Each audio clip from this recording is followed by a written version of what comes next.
সুস্বাগতম আপনাদের সবাইকে আমার আজকের দিন ইউটিউবে আমন্ত্রণ জানাচ্ছি। বাংলাদেশ বিষয় বাংলাদেশ। বাংলাদেশ ছাড়া আর কিছু করতেই পারছি না। হচ্ছেটা কি? যে দেশের মানে 32টি জেলার মধ্যে 30টি জেলাই হচ্ছে আমাদের সঙ্গে সীমান্ত। 30টি জেলা, 64টা জেলার মধ্যে 30টি সঙ্গে আমাদের 4036 কিলোমিটার এলাকা। ওদের সৈন্য আছে কত? আমি ধরে নিলাম এখন মানে পদাতিক বাহিনী দিয়ে যুদ্ধ হয় না, ওরা আনসারকে দিয়ে যুদ্ধ করাচ্ছে। ওদের পাগলের প্রলাপের কথা ছেড়েই দিলাম। বুঝতে পারি না যারা সেনাবাহিনীতে ছিল, রিটায়ার্ড হয়ে গেছে বিভিন্ন পদ থেকে, তারা এই ধরনের কথা বলছে। সাধারণ মানুষ আবেগের সঙ্গে বলতে পারে, সেগুলো মানা যায়। কিন্তু এরা বলছে, শোনার পরে মনে হচ্ছে যে এসব সবাই এখন উন্মাদ হয়ে গেছে। ভারত বিরোধিতায় এতটা উন্মাদ হয়ে গেছে যে তারা যে কি বলছে, ঘরে গিয়ে তার ছেলে তাকে প্রশ্ন করলে তার উত্তর দিতে পারবে না, কিন্তু তারা বলে যাচ্ছে। ভাবছে যে বললেই তো, পক্ষে বললেই তো প্রচুর লোক দেখছে, কিন্তু প্রচুর লোক গালও দিচ্ছে যে অপদার্থতার জন্যে। সেই জায়গায় দাঁড়িয়ে আমাদের যেটা বলার সেটা হচ্ছে যে তোরা যদি সৈন্য সমাবেশ করিস, 1,60,000 সৈন্য আছে, বিজিপি, বিএসএফ এসব বাদ, প্যারামিলিটারি ফোর্স এদের বাদ দিলাম, এদের বাদ দিয়ে যদি ভাবা যায়, তাহলে আমাদের 14 লক্ষ সেনাবাহিনী। তো তোদের তোদের একটা সেনার এগেনস্টে আমরা 5টা সেনা দাঁড় করিয়ে দিতে পারি। ফলে এটা কখনো ভেবেছিস? কিন্তু আমার বক্তব্য হচ্ছে যে যুদ্ধ তো পরের কথা।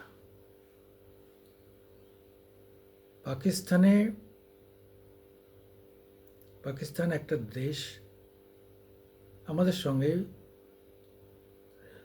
ডিফারেন্স হলো সেখানকার লোক কী বলছে, তারাই বলছে যে একটা দেশ পঞ্চম অর্থনৈতিক দেশ হয়ে গেল, আর আমরা কোথায় কেউ জানে না, 161 নম্বরে চলে গেছে। বাংলাদেশ একটু যে মানে ছেড়ে টেড়ে উঠেছিল, 34 নম্বরে এসেছিল, কিন্তু আবার আস্তে আস্তে সেও পিছু হাঁটতে শুরু করেছে। এখন কততে নেমেছে? এখনও বিশ্ব খাদ্য মানে সংস্থা বা বিশ্ব আর্থিক সংস্থারা এখনও পজিশনটা ঠিক করতে পারছে না। কারণ হচ্ছে কোথায় গিয়ে ঠেকবে, জিনিসের দাম বাড়তে বাড়তে মানুষের ক্রয় ক্ষমতা কমতে কমতে কমতে কমতে কোথায় গিয়ে যে মানে ই হবে তার ঠিক নেই। কিন্তু আমরা এইটা নিয়ে সন্তুষ্ট না, কি খেলো না খেলো সেটা না। হিন্দুদের যেভাবে মেরেছে ওখানে, এখনও খুন করছে, বাড়ি জ্বালাচ্ছে, মন্দির ভাঙছে। মন্দির মসজিদ আমি বাদই দিলাম, ও নিয়ে আমার মাথা ইয়ে নেই। মন্দির মসজিদ ধুয়ে জল খাবো? কিন্তু যেভাবে একটা মানুষ হয়ে আর একটা মানুষকে, অর্থাৎ হিন্দু, এই অপরাধে তাদের বাড়িঘর জ্বালানো হবে, মেয়ে বউ এর উপর অত্যাচার করা হবে, লুটপাট করা হবে, তারপরে মারা হবে, যা তা মানে। আর ওরা মানে সেই কীটপতঙ্গের মতো মনে করেছে, যেভাবে সে মুরগি টুরগি মারে। হ্যাঁ, বাড়ির কথা যে মোল্লার প্রেম আর সে মোল্লার মুরগি পোষা আর মোল্লার ভালোবাসা আর মুরগি পোষা এক। অর্থাৎ বাড়িতে মুরগি পুষছে, আবার যখনই দরকার খপ করে ধরছে, গলাটা কেটে খেয়ে নিচ্ছে। তো এই যে মানসিকতা, এই মানসিকতা একটা চরম শাস্তি চাই, চরম শাস্তি। এই চরম শাস্তি ওদের দিতেই হবে। আরামজাদা, আমরা দেশটাকে স্বাধীন করে দিতাম, না হলে পাকিস্তানিদের আন্ডারে থাকতেই বউ বাচ্চা সব তারা যখন খুশি তুলে নিয়ে যেত, যখন খুশি যা খুশি করতো। সেই জায়গার থেকে আজকে একটা জাতি হিসাবে, বাঙালি জাতি হিসাবে সোজা হয়ে দাঁড়িয়েছি।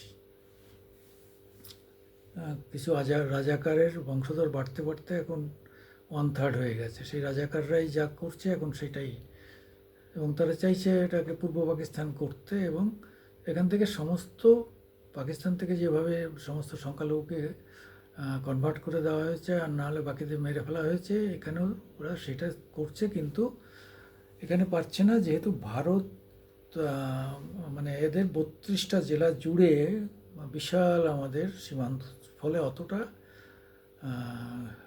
করার সাহস করে উঠতে পারবে না, এটা আমাদের বিশ্বাস। কিন্তু চটপট ভারতকে কিছু ব্যবস্থা নিতে হবে। নরেন্দ্র মোদী হাত তুলে বসে থাকলে আর ওই পররাষ্ট্রনীতি ভাবলে হবে না। অনেকে গতকালকে পররাষ্ট্রমন্ত্রী আমাদের বিক্রম মিশ্রের সঙ্গে ওদের মোজাম্মেলের যে মিটিং হয়েছে, তাতে তা নিয়ে অনেকে অনেক কিছু প্রত্যাশা করছেন। আমার কাছে জিরো প্রত্যাশা। কিন্তু একটা জিনিস হচ্ছে যে বাংলাদেশে যে বসতে চাইছে, এটাই কিছুটা আশার সন্দেশ। অর্থাৎ তাদের বোঝানো, নিশ্চয়ই আমাদের বিক্রম মিশ্র বোঝানোর চেষ্টা করেছে যে ভাই এর ফলটা কী হবে, তোমরা যেটা করছো তার পরিণতি কোথায় যাবে, তোমাদের কেউ নেই। ওদিকে মায়ানমারে জুন্তা সরকার, মায়ানমারের জুন্তা সরকার মেরে তাড়াতে আরাকান থেকে সব তাড়িয়ে বাংলাদেশে রোহিঙ্গাদের মানে মুসলিমদের সব তাড়িয়ে দিয়েছে, ওখানকার বৌদ্ধরা। তো ওদিকে বৌদ্ধরা, এদিকে হিন্দুরা, দুদিকে চাপ দিলে কোথায় যাবে রে ভাই? মনে রাখো, পরে বৌদ্ধরা রয়েছে, বৌদ্ধ আর হিন্দুদের ধর্মমত প্রায় কাছাকাছি। তা ওরাও ভয়ঙ্কর মুসলিম বিরোধিতা শুরু করেছে মায়ানমারে। আর চীনেও তো বৌদ্ধিস্ট, তারাও তো প্রায় 2 কোটি উইঘুর মুসলমানকে মেরে কনভার্ট করে এখন তাদের সব হিন্দু বানিয়ে দিয়েছে। তা ফলে পরিস্থিতি কিন্তু খুব ভালো নয়, মুসলিম জাহানের পরিস্থিতি ভালো নয়। আজকে কি হলো, বাশারুল আসাদ সিরিয়া থেকে হটে গেল। যে সিরিয়ার সমস্ত দেশে আইসিসদের মতো কি বলবো সন্ত্রাসবাদীদের চালান করতো, রপ্তানি করতো। আজকে তার দেশ দখল করে নিচ্ছে কে? ইসরায়েল প্রায় অধিকাংশ জায়গা দখল করে নিচ্ছে। এরপরে ইসরায়েল লেবানন দখল করবে, প্যালেস্তাইন তো দখল হয়েই গেছে। তা ওখানে 8টা যে তোমাদের মুসলিম কান্ট্রি, 8টা মুসলিম কান্ট্রি ইসরায়েলের, আর মানে ইসরায়েলকে দিয়ে দখল করিয়ে দেবে আমেরিকা দখল করিয়ে দেবে। মানে শুধুমাত্র ট্রাম্প জয়েন করলে হয়। ওদিকে মেক্সিকোকে বলে দিয়েছে যে ব্যাস আমাদের সঙ্গে জয়েন করো। কানাডাকে আর মেক্সিকোকে বলছে আমাদের 50টা আছে, তোরা 51 আর 52 ওটা প্রদেশ হয়ে যা, প্রভিন্স হয়ে যা। মেক্সিকো হচ্ছে মুসলিম রাষ্ট্র, এবং ওখান থেকে যত মুসলিমরা আমেরিকায় ঢোকে। তা মেক্সিকো যদি আমেরিকা নিয়ে নেয়, তো ওখানে কি মুসলিম রাখবে নাকি? সব কনভার্ট করে খ্রিস্টান বানিয়ে নেবে। হ্যাঁ, সুদান সেখান থেকে তাড়াচ্ছে। বিভিন্ন জায়গা থেকে মুসলিম বিতাড়ন শুরু হয়েছে। ইউপি মানে ইউরোপ ইউনিয়ন তারা তাড়াচ্ছে, ফ্রান্স থেকে তাড়াচ্ছে। ফ্রান্সের সেই আবদো, যাকে মেরে ফেলেছিল একটা ইয়ে করার জন্যে, কি ওদের পয়গম্বরকে নিয়ে কিছু একটা করেছিলেন বলেই তাকে মেরেই দিল, খুন করেই ফেললো। আরে ফ্রান্সে গিয়ে একজনকে মেরেছিস, তার ফলে তোদের কতজন মরেছে জানিস? কত লোককে খুন হতে হয়েছে, সেইটা বুঝিস না? যে আমরা একজনকে বাঁধতে গেলে আমাদের 100 মরবে, কী লাভ হচ্ছে? কোনো লাভ হবে না। ধীরে ধীরে ধীরে ধীরে ঘৃণা, একটা হিংসুক প্রজাতিতে পরিণত হচ্ছে, মানুষ কেউ আর বলছে না, একটা হিংস্র প্রজাতিতে পরিণত হচ্ছে। হ্যাঁ, পশুরা যেমন খিদে লাগলে যা সামনে পাবে সব মেরে খাবে, তো এদেরও মধ্যে এরকম সেরকম একটা মানসিকতা তৈরি হচ্ছে।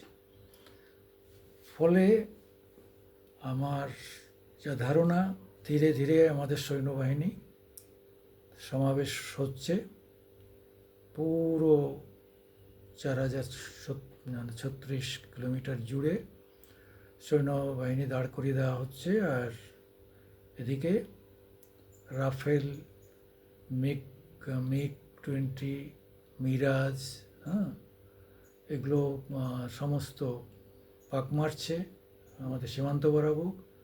পিনাকা মিসাইল, অগ্নি মিসাইল, ব্রহ্মস মিসাইল সমস্ত একদম পজিশন করে বসানো আছে। প্রত্যেকটা বড় বড় শহর, 1 নম্বর ঢাকা, 2 নম্বর চিটাগাং, 3 নম্বর খুলনা, বরিশাল, যশোর, রাজশাহী সব টার্গেট করে একটা একটা করে ফেললে সেই এলাকা পুরো ধ্বংসস্তূপে পরিণত হবে। এটা হিসাব নিকাশ করে বলছি ভাই, ভেবো না যে আমরা তোমাদের ভয় দেখাচ্ছি, তোমাদের বাস্তব ভাবতে বলছি এই কারণে যে সমঝে যাও, তাহলে তোমাদের এই ক্ষতিটা হবে না। আমরা কিন্তু তোমাদের ধ্বংস করার কথা বলছি না, আমরা সতর্ক করছি। যেমন বয়স্ক লোকেরা উচ্ছৃঙ্খল ছেলে মেয়েদের বোঝায়, শিক্ষা দেয়, এটা করিস না, এর কদিন পরে হাত ভেঙে পড়ে থাকবি, না হলে মাথা ফাটিয়ে শুয়ে থাকবি, না হলে হাত কেটে বেরিয়ে যাবে, তার থেকে সুস্থভাবে থাক। আমরাও সেটা সুস্থভাবে থাকার জন্য বলছি, নাহলে তোমাদের হাত পা কাটা যাবে, মানে ধড় থেকে সবার মাথা আলাদা করে দেওয়ার তোমাদের যে ফিরিস্তি, হ্যাঁ, শরতংশে জুদা, তোমাদেরও শরতংশে জুদা হয়ে যাবে, হাত পা খুঁজে পাবে না। সময় আসছে, আমি মানে আজ থেকে বললাম, মানে 1.5 মাসের মধ্যে, মানে 2025 আসার সঙ্গে সঙ্গে তোমাদের লাল বাতি জ্বলতে শুরু করে দেবে। আর কিন্তু হিন্দুদের গায়ে হাত দিও না, হাত দিও না, হাত দিও না, ওই হাত কিন্তু কেটে ফেলা হবে। এখানে মোদি আছে, এখানে দিদি আছে, তারা কিন্তু অনেক সহ্য করেছে, কারণ হচ্ছে আমরা কিন্তু ব্যাপারে আমরা ওইভাবে মানুষকে হিংসা করি না। এখানে আমরা একটা মুসলিমের গায়েও হাত দেবো না, কাউকে দিতেও দেবো না, দায়িত্ব নিয়ে বলছি। এখানে মুসলিমরা আমাদের বন্ধু, আমাদের মতো মানুষ, বন্ধু আর কি, আমাদের আত্মীয়, আমরাও মানুষ, ওরাও মানুষ, আমরা মানুষ হিসাবে দেখি। তোমরা মালদা মুর্শিদাবাদে ঢুকে এসে ওদিকে দিনাজপুর দিয়ে ঢোকার চেষ্টা করছো, করো না। আমাদের ত্রিপুরা দিয়ে ওখানে দাঁড়িয়ে আছে সব।